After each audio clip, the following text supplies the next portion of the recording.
It's about a 500-person stone amphitheater. It's perched up on this hillside overlooking the ocean and is perfectly perched for sunset. So that experience was something that I was like, man, this is cool. And it's kind of like Red Rocks because they know how to tier the setup properly so people have room to dance and people have room to see the show. Oh, so do they have like the note eaters that go hang out on Ship Rock as well? Is that that not the thing? Is that the thing? They do the same thing in Turkey as they do in Georgia, right? But that's the coolest venue I've ever like walked into, and it was cool just being there. I had a guitar, so I played a show by myself. Yeah, to the crowd of like 6. Yeah. That's fucking righteousness. Cool. That's pretty cool. So any other, let's say, I think that's probably going to trump on venues because of the scene, you know, with the sunset and being in like an Ottoman Empire. Look at that. History buff. I may not be able to spell or speak, but I can fucking read, kind of. Maybe. Yeah. Jury's still out. So best show you've called outside of Colorado, since you do travel a lot. You know, we know you just got back from El Salvador, but like, what's the best concert you've ever seen outside of Colorado before we get back into the Colorado scene? Oh man, outside. You don't have to go back way far. You can go back in the past year. Or you could go Grateful Dead, 94. I don't know. A little heroin, a little bit, whatever. Jeez, it's funny you say 94 because 94 is the first time I did a West Coast California tour with the Grateful Dead, and it was probably one of the best shows I've ever seen. One, we were struggling. We created these T-shirts and they did not sell that well, and so then I'm like, all right, what am I gonna do? So I got a bunch of loaves of bread and I'm selling grilled cheese, but like, how can we do something different than that? So we got whole wheat bread, cheddar cheese, chopped garlic, and broccoli. And so we had the market on broccoli, garlic, grilled cheeses in Portland, Oregon. So I went through probably, 30 loaves of broccoli, garlic, grilled cheeses on a hit of acid, went into the show and saw the best rendition of Scarlet Fire I ever saw, and then linked up with all my friends and got in the van and partied on down the coast. So that was the best show outside of Colorado. That's awesome. All right, but hold on. Before you revolutionize the grilled cheese game with the broccoli, that was Scarlet Fire. I saw them at Chicago Recipes Without Jerry for their, I was there too. The I Fairly flew in Well. from Turkey to see that. Skittles. It was a good show. What was the terrible T-shirt that didn't sell though? I learned I put too much shit on it. Like it was the whole front of the T-shirt said, "Wish I was a headlight," with these funny characters sticking themselves out of the front of a train, and the back says on a northbound train. But I had all these characters and all these things, and I wrote headlight real funky. I was doing some graffiti art back in that day, and so the whole joke on tour was, "Wish I was a what?" Because no one could read it. Just looked like scribble. So I wish I was a what? Buy a grilled cheese. But apparently it all worked out for you. It did. I learned a lot about what not to put on a T-shirt. Less is more. Less is more. That's why this podcast succeeds, because I don't talk very much. And that was a great segment into Chris taking over again. All right. So let's say you live in the Rhino area, right?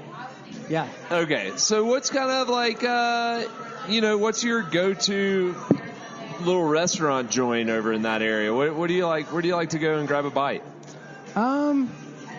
When you have time. Yeah. I mean, God, shout out to the fiancée. She's the greatest cook I've ever seen and met. So she blew me away by her cooking skills. I don't go out as much as I used to. Way to go, Britt. But we love going to a couple places. Softa, the new joint in the Source Hotel, is mind-blowing. I love the Populous because I'm an atmosphere guy. And I just love the vibe. It's cool. It's older. It's kind of tucked away. Like, you could walk by it and not know you're walking by a dank-ass restaurant. Yeah, the staff knows what's up. They're engaging. And they have community tables. So a big thing for me is, like, sitting down at a table.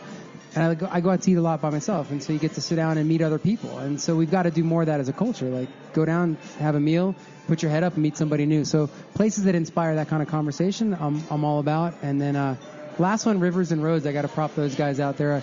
A new coffee shop that opened up in my neighborhood in a developing spot. And I remember the first couple months there, they got their windows broken almost every week. And then they were never upset. The couple was never mad. They just said, it's going to take time for people to understand that we're here for the community. We're here for the long haul, and we're about everybody in this neighborhood. And now you can't even get a seat over there. So I love people doing the right things for the right reasons that really care. That's kind of what we were trying to do here with this podcast. We'd like to showcase these people who are doing awesome shit. That's why we're having you on here today. So, time out. Can we talk for a second about the fact that he is the third guest in a row to shout out Alone Shia? He's a friend of the program and a James Beard Award winner. Southern. He is technically somewhat Southern. Yes. He and I were in New Orleans together. Different times, but same time. Shout out to Alone. He does a lot for his community, both here in Denver, but also in New Orleans. And I just want to give him a holler. There's a reason he gets a lot of, I guess, mentions on the podcast. But one thing, and I think you kind of harped on it as well, is he's a big person in the community. And so shout out to Alone. There's a reason he's doing everything the right way. And he's a great humanitarian. So I just wanted to go ahead and say that. Holler at your boy. Friend of the program. He's going to come back on as well. So he's a goofball. And I want to spin off that, what Kip was saying. You know, that's probably why you've had so much success with Winter Wondergrass, is because when you're dealing with somebody who puts their heart and soul and they have a firm mission behind what they're doing, people feel that and people want to come back. So I think that's probably why you're going on. What year is this now? Number 7. Number 7. Yeah, and many more to come. But... so we know that your fiance is a great cook. Shout out. Where was the last date spot you two went? Oh boy. Well, we don't get out much. She's got a 5-year-old daughter, and I'm a new stepdad, so I'm learning the ropes of that, which is a whole other podcast. Wait, how old is the baby? 5. She's 5. And they moved from rural Vermont to downtown Denver. So double shout out to those gals for crushing it and inspiring me more than anyone else in this world. So when we went out, we went to Softa, and another spot we went to that she really loved was Mr. Tuna. Man, did I have some good food there. Was where? Mr. Tuna. On Brighton? Oh, okay. Yeah, that place is fire. It fucks, it was ridiculous. We were in the mood not been there. for some fish, and it blew our minds. So that was a nice spot. We like sitting at the bar and just kind of hanging out and having a conversation with everybody around and enjoying it. So I feel like this is kind of how this podcast spun off, was that we are just kind of drinking buddies, but at the same time, we were the same folks. Like Chris is a very large proprietor of Master Dating as well. He'll go to a bar and have cocktails and have a conversation with his bartender. You know, learn more about the restaurant, the bar, and then they'll remember Chris when he comes back in. So I feel like we're all kind of on the same page here, but you are right. Mr. Tuna fucks. It is so delicious. It's Price point's a little high, but you get what you pay for in that place. Like, it's not just baby portions, and you get dynamite food. So. Yeah. That's a pretty good call, Chris. That is a good one. We finished that date up with checking out John Prine. Oh, there you downtown, go. Which, that sounds Nathaniel like that Rateliff. It was her grandparents, one of her grandparents' favorite artists, and she was on her bucket list. So I didn't tell her, and after dinner we went downtown. She's like, "This is nowhere near the movie. We're going to be late for the movie." And then we went to the John Prine show. And that's well played by you. You're romantic. Slide dog. Yeah. That was a great show, man. That's Damn, a great way was a to good introduce show. her Was that to a Denver. Paramount or? No, it's not the Paramount. With Nathaniel Rateliff? Yeah, I forget. Is a Did he Buell do the Theater? Ogden? Buell Theater? Oh, did it? Was it? Yeah. Oh, okay, yeah. That guy blew my mind. What a humble, beautiful, authentic soul. I mean, both of them. But to JP see, and Nathan. yeah, Nathaniel? just it really made me realize I have a long way to go to be the man I aspire to be. And I mean, we are, since we're giving shout outs, first off, you are a great humanitarian, but Nathaniel Rateliff, he's done a lot for the community here in Denver. He's been working with the Levitt Pavilion as well to help his foundation also kind of further the humanitarian cause here in Denver. So you're on the same page and you're doing great work. So don't demean yourself. Don't demean yourself. Whereas us. Go ahead, Chris. Okay, another Denver scene type question. You've been drinking a beer here, so where's your favorite watering hole, or more specifically brewery here in town? Favorite brewery in town? I really like our mutual friend down there. It's close by. It's no nonsense. It's great products. Simple atmosphere. Those are the things that really. We're gonna be chatting with those guys in the upcoming future. We had to do some rescheduling, but that's one of my favorite spots. Hot Dog Mondays. Yeah, they got Hot Dog Mondays, Keep the Glass Tuesday. We're trying to come up with a name Yeah, for do our you wanna new help us with segment this? where we're gonna do like kind of like breweries and meet the brewer and stuff. So we're tossing around a few ideas. I'm like a big fan of alliterations, and so sipping on suds with our Colorado buds or something like yeah, that. there's a rhyme in there too, in case we ever wanted to go rap tour. I like it. You Yeah. freestyle that. Do you have something else that you may? I mean, you're a pretty creative guy. You got something you want to improv, throw something down here? Let me marinate on that just a little bit. Yeah. Okay. If you come up, if we're in the middle of some other discussion, you're like, beers with the boys or something like that, don't be shy. Just yell it out. We're big yellers. Drafts and laughs, Holy shit, he just came up with it. I like it. I didn't catch that. What was that? Drafts with laughs. Like draft beer? Yeah. I see what you're laying down there. I like it. Creative geniuses. Fuck. It's just four geniuses sitting at a table together right now.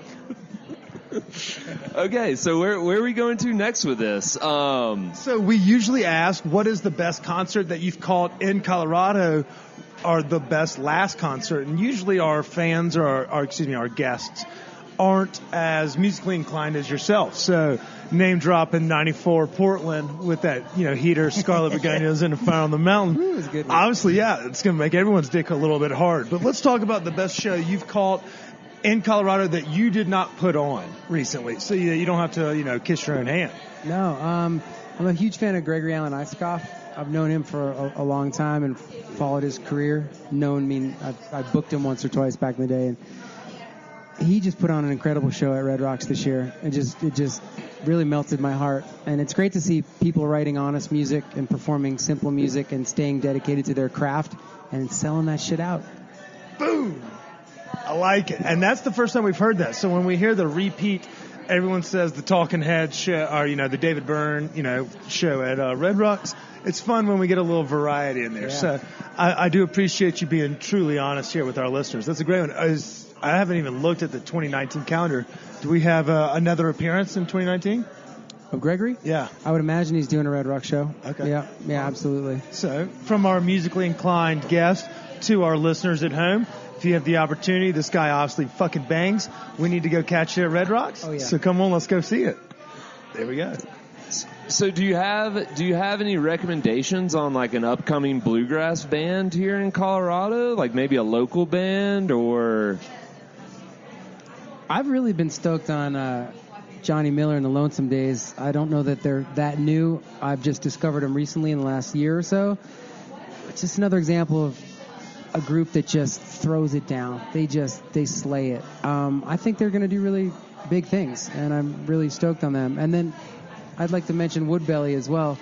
They just won the Telluride Bluegrass competition last year, and they're amazing. I reached out to those guys right away and said, will you please play the festival? So there's no shortage of, I think, up-and-coming acoustic slayers in this geographical vicinity. Yeah, I feel like we may be in the epicenter of the That's bluegrass. that's Woodbelly, right? You have them playing your festival. Did I Yes. see them on the What did I lineup? say, Wood Brothers? It may be Wood Brothers, yeah. We like them too. They're awesome. Woodbelly. Thanks for the correction. Give them a shout out. They're on my mind because I'm working on the 2020 lineup, and that's a band that floats around a lot. We just had a deep conversation with like 60 bands on my screen. We're like, where do we want to go? What do we want to do? And they float through that zone a bit. I can only imagine what your schedule looks like. It's just like a bunch of fucking FaceTimes. It's like, God damn it. And everyone probably is on different schedules, being across the, different continents and everything along those lines. I don't envy that part of it, but No. every other part of your life seems to be pretty epic. So I won't take away too much from it. So I was kind of curious. Like now, obviously it's the push to the end, like with it coming up this weekend. But when is it kind of like all the stuff you've been doing this past year to prepare for this kind of takes over, and when do you start preparing for the next one? Like you were just mentioning your next lineup, like are you already working on Wondergrass 2020? Yeah, definitely. I mean, I'm looking at 2020 and 2021, and at the same time making sure that all the restrooms are ordered for Steamboat in 9 days through my partner Mike. So it's like it's an interesting juxtaposition of thought. You're in the moment, which I try to be present as much as possible and either enjoy or make sure I'm putting the proper intention into the task at hand, which is in 9 days, and then Squaw Valley's in 30 some odd days. But at the same time, I'm trying to figure out who's going to really excite the fans for 2020 or 2021, and who can I put on this one and not that one, because I know that in 2021 I'll put them on the one I didn't put them on in 2020. And how does that line up with their album drop schedule or their touring schedule or their having a baby schedule or all those other things that go in? So there's a lot of, thought and like math and placement, but then there's intuition and gut.